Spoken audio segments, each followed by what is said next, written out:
For those who missed the Keith Donnelly interview on Keith's Closet on the lunch break, here is an excerpt. So like I said, yeah, my schooling years weren't the most happiest. I just couldn't focus, I couldn't concentrate. I didn't really know what I wanted to do, like most kids, I guess, at the age of 15. So following that, I left school at 15. I started as a lounge boy in our local bar back home. I then went and served my apprenticeship as a barman. I worked there for about 8 years, and still, like, I did a few jobs after that. I did some taxiing, I did some roofing, I did some office work, but You've certainly become a jack of all trades then, haven't you? Yeah, absolutely, which has helped as well, like, to kind of delve in and out until I found exactly what was for me. So I had a friend back home, and her father was working in one of the old age hospitals at home. I was speaking to him one afternoon, and he said, listen, why don't you come and work in our place? Like, it could be just mopping floors or serving dinners. Sure. The people who experience Alzheimer's and stuff. I thought, yeah, listen, I'm open to everything. I'll go and do it. So I went there and absolutely loved it. I felt like I'd finally found my calling in life, that this was a thing that I really enjoyed, helping people. I really wanted to make a difference. So in saying that then, I had a fantastic director of nursing at home, Kay Began. She encouraged me to go and do my nursing degree, so that involved 4 years in university, and I was just saying, not a chance, Kay. I said, me in university isn't going to happen. It's a little bit more complicated these days. It's not just looking after people. You know, you've got to really know what pills you're giving them, when they need it. And exactly. You know, it's very, very complex, John, and everybody is individual. So what might work for you won't work for me, and so on. So it's a very individualized, specialized field as well. Is mental health. So I kind of laughed at Kay for a number of months. I says, Kay, no, you've no idea what my skill history is. It's not for me. So anyway, she kept at me, such a great encouragement, went on. I thought, okay, listen, let's do it. So I got through the 4 years through blood, sweat and tears, and I qualified in my, how old was I? I'm trying to think. I would have been at least 40, I think, at that stage anyway. So I was I thought you were only 35, to be honest with you. Thanks very much. It's the good sunshine here in Australia. And then following that then, like, it was literally over the number of placements I did as a student nurse. I worked in various mental health units, and what I always did notice, that I could always pick a mental health client out of a waiting room, like, just literally dressed on their appearance, unfortunately. So like, they're quite unkempt. They have to deal with so much mentally. So I guess for these guys, waking up in the morning, like, and attending to their ADLs, like their self-care and stuff, is often neglected. So I felt actually quite embarrassed one day when I went down, and I genuinely could pick this young man out of a crowd of about 20 people in the waiting room, and I thought, well, what does he need? Well, he needs some clothes, he needs to be shaven, he needs a bit of TLC. So when I went back to my unit, then I decided, this is such an issue right across the field. So I started to take in, obviously, some of my own clothes, and obviously take some of my wife's clothes when she wasn't looking. And all of a sudden it was making a big difference, like, to people who would actually dress up in nice clothes, because they automatically felt a lot better. And it will be no different to me or you or your listeners, that when you look good, you feel good. And you're certainly giving rise to the saying that clothes maketh the man. They certainly do. They certainly do. So the point came then where I had no more clothes to give, or else I wouldn't have any left in my own wardrobe or my wife's. And so, like, I just kind of started up like a little bit of a thing. Oh, have you any spare clothes at home, John, like you're not wearing anymore? And it kind of snowballed. So I came to Australia approximately 5 years ago now, with my wife and 3 children. I started at the Prince of Wales Hospital, and we had a fantastic operations manager there who was all for listening to new ideas on how we can improve the service and the whole experience for our clients there. So I spoke to him and my service director, and they were very, very keen on the whole idea. Didn't really know how it was going to start or happen, but we chipped away. And all of a sudden then we were doing a lot of work around the reducing restraint and reducing seclusion, which is often used within the mental health setting, unfortunately, when we have to deal with people who are experiencing really difficult situations. So we had done a lot of training around that, how to intervene a lot earlier, like, and how to get settledness and calmness around the place. So our seclusion room found itself not being used a lot then. So we literally thought, actually, this room would be perfect, like, because it's let's say a square room. It has an ensuite bathroom. So we thought, this could be really great, with the bigger area being the walk-in wardrobe part, and then our old ensuite area being a fitting room where our clients can come in and pick from the most amazing clothing, all for free of charge, try it on. If they like it, it's theirs to take home. If not, they just hang it back up for the next person. Yes.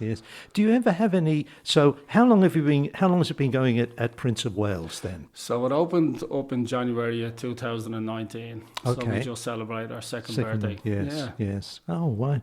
And do you ever have any problems with size? Because we're all different sizes. Sort of somebody coming in saying, "Oh, I like that over there, but it's not going to fit me. It's too small," or something like that. We tried to cater for all shapes and sizes and styles, because, like you said, everybody is different, and what we really don't want, like, is someone maybe coming in who might be small or slightly larger and have nothing to actually wear. No. So we do have a storage room, and within the storage room, like we do, it will be like an almost room that you might see in Myers. Has got to be clearly labelled for different sizes and styles, and that's under a little bit of restructure at this moment in time. Right. And once we get that right, then we can obviously stock the closet for absolutely everybody, whatever style or size. Yes. So by the sound of it, you do have something for everyone, by the sound of things. Absolutely, like we do, and it's not only clothes as well, John. Like, we got lots of toiletries as well. So we've got shaving foam and shower gels and soaps and toothpaste and toothbrushes. We also get sanitary items donated as well for the ladies. So there's just some, and jewelry as well. Anything and everything that we would have in our own homes. So how many people do you have? You obviously have people helping you out here to do this great work. Yeah, so I'm very lucky that I have a great team, a really supportive team at the Prince of Wales Hospital. I'm managing there, our service director, the hierarchy then as well, like at New South Wales Health, have been absolutely amazing.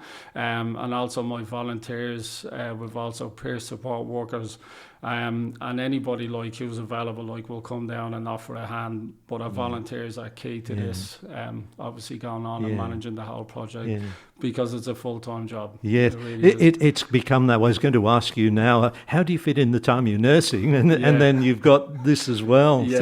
A lot of hours, John, but I'm so passionate about it that I mean, like, whatever it takes, and I kind of crack on each day. I've got lots of people contact me. We were really lucky recently to have the mental health minister visit, and also Sunrise as well. So they came down and did a snippet a number of weeks ago, and that was on Sunrise. So that was great exposure, because it's something that we're hoping to grow, obviously in New South Wales and further afield. Yes, and you've become somewhat of a celebrity. I believe you've been on Irish television as well, and radio, haven't you? Yeah, so Irish radio, a number of times I went home to have a holiday, actually pre-COVID. I was very lucky to go home at that time for my sister's 60th birthday.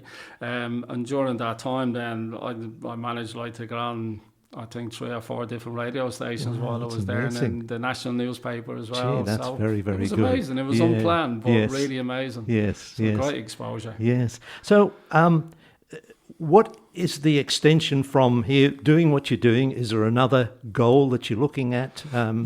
So the goals are, John, so I, at this moment in time, work as a community case manager. So that involves me having a caseload, say, like, of up to 22 or 23 patients at this moment in time, who I have to care for from their own home units. So I would be either seeing them at their place, or I would call them in to see me, and everything, like, is monitored closely. Their mental health, obviously, but also their living conditions as well are very important. And a lot of our folk live in apartment housing, and quite often they're not, they're very unkempt, and they don't have the basic necessities. So that's another area that I'm really working hard on now, is to get obviously people TVs and fridges and washing machines and tables and chairs. And I just find when I reach out for help, everybody comes forward. That's nice. The support is really, really incredible. Yes. So this is what I'd like to grow to all other areas, to other states. There's interest up in the So you're working on people's lifestyle as well, too, aren't you? Yes. Like, because the thing is, like, I've seen what they live in a home. Yes. And it's just not right, like, that people in this day and age are living. And especially when people are giving away the most fantastic stuff, and you don't have to drive too far around the streets to see beautiful couches and units just being left outside. So I want to give them a second home that will really make a difference for someone else. Nice. Now, you obviously must have come across, I would think, many little humorous incidents since you've been doing your job. Is there anything that you can relate to us? I really have so many, but one I'll genuinely take to my grave, I must admit. So there was this guy, John, his name was as well, and he came in and he was just a really beautiful man.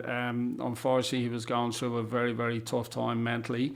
And when he came in, he was really unwell, and over time he started obviously getting a little bit better due to medication and interaction with others. So I said to him one day, have you been in to see the closet inside? I said, like, there should be something nice there for you. He said, oh no, I haven't been in. He said, I've been meaning to for some time, but I must drop in. So around a week later, I got this beautiful 3-piece suit donated that I dressed up in a shirt and tie and a brown shoes and brown belt, and it really looked amazing. It was fit for any high store, I must admit. Yes. And I was really keen to see if I would actually get to see this person who hopefully will wear this suit one day. Yes. And lucky enough, I was going down with one of my colleagues onto the ward one day, and up walks John in this suit, and genuinely blew me away, because he just looked like a different man. He was smiling again. He was so proud, like, because he just felt human, and his dignity had returned after being missing for so long. And he said to me, Keith, he says, I have a really funny story for you. I said, yeah, what's that? He said, I was in the other ward there about half an hour ago. He said, like, and 3 or 4 of the other patients in there were asking me, could I be discharged today? Because they misidentified him as one of the psychiatrists on the ward. Priceless, isn't it? Up in all his stuff, so it was worth its weight in gold. Yes, that's really priceless. It really is. Now, obviously, you said before that you rely on people sort of donating stuff to you. Would you like to give us some details about that, and probably also too, if people would like to contact you further, if you want to give out your an email address or a phone number or something? Absolutely, John. Yeah, so I do have Facebook pages, like Keith's Closet on Facebook. I've also got Keith's Closet on Instagram, or if you literally just Google Keith's Closet, like, you'll get a list of ways of actually contacting me. Yes. I'm happy to give my phone number, like, because obviously this is my life now. So my number is 0451 220 227. And if anybody wants to drop me a text or give me a call in ways that can help out, I'd love to get that call or text. Yes. And also some money would help along too. If you it would indeed, John. So what I'm in the middle of doing now is I'm on holidays. Well, when I say holidays, I'm taking a bit of time off my official nursing job, for 2 to 3 weeks. You're not working as hard at the moment. No. Absolutely not. But what I'm trying to do is I'm trying to register that as an official charity, like, so I can then, like, sort of branch out, and I'm in the position to actually get funds from the corporate, from local communities, whoever would like to help out, because it is, like, it's my passion in life that I make a difference for, specifically our mental health clients, but also, like, further afield, like, I don't care who I help out. Like, I'm just happy when I'm helping others who are very vulnerable. Yes. And when you started out, did you ever think it would grow to the way it has done now? No, it's genuinely blown me away. Yes. I must admit, but it's only gotten so big because of the generosity of others. I could be here just banging my head against the wall right now thinking, oh my God, I want to do this, and nobody's sort of helping. So it's genuinely down to everybody reaching out, really understanding the concept of it. And mental health is so prevalent now, more so than ever before. Yes. Everyone has been affected by Do you find that you've got busier since COVID, do you think? Absolutely. As well? Yeah. There's certainly more people needing stuff, so our most vulnerable, like, are becoming more vulnerable. Yes. and the generosity of those who can help out has definitely increased. So it's a bit of a win-win situation from that aspect, that the more we get, the more we can help others. Yes. COVID has certainly made us all take stock and think about our own lives and other people as well, hasn't it? It has. It has, like, and even for me as well, like sort of pre-COVID, like I was thinking of, I must achieve this, I must do that, and I was just putting myself under unnecessary pressure. Yes. And then COVID hit and just put a stop to everything. That's it. And personally, it was actually what I needed, maybe, was just to have a bit of downtime, like to sort of regather where I was going and my focus, and just appreciating actually what I have and not what the guy next door has. Yes, indeed. Yeah. Look, Keith, it's been wonderful chatting to you. Thank you so much for giving us part of your valuable time. You go without saying you're a wonderful man, and we need a lot more people in this world like you. I mean, it's fantastic what you've been doing. Again, thank you. And maybe we can have you in again sometime when you something else that you've got, or something we can help you with. So if you'd like to reiterate again where people can donate to you, and also. Is there anything in particular that you're looking for at the moment that people can help you with? Certainly, we have a bit of a rush on men's clothing, so I have plenty of ladies' clothing at this moment in time. But certainly, new underwear, we're always short of new underwear. I do get some second-hand underwear, but not really appropriate. So certainly, new underwear, toiletries, sanitary items, men's clothing of all sorts, and any accessories like jewellery, sun caps, hats. Anything like that, would definitely be welcome, John. And obviously to be in good condition too, isn't it? You know, John, like what we try to do is it either has to be new or as good as new. Like if it was your brother, your sister, your mum and dad, who would would genuinely like to make a big difference to? Yes. Well, that's what we aim for. Our standards are very high. Like if you have something that you're not really sure about, the chances are we'll have to get rid of it. Like, because we're trying to actually make a difference, not just give clothing to someone for the sake of it. Exactly. It's got to make a real, and give them a real big boost. Indeed. Thank you so much for coming in, Keith. I really appreciate it, and Thank you. Hopefully we'll have you in again.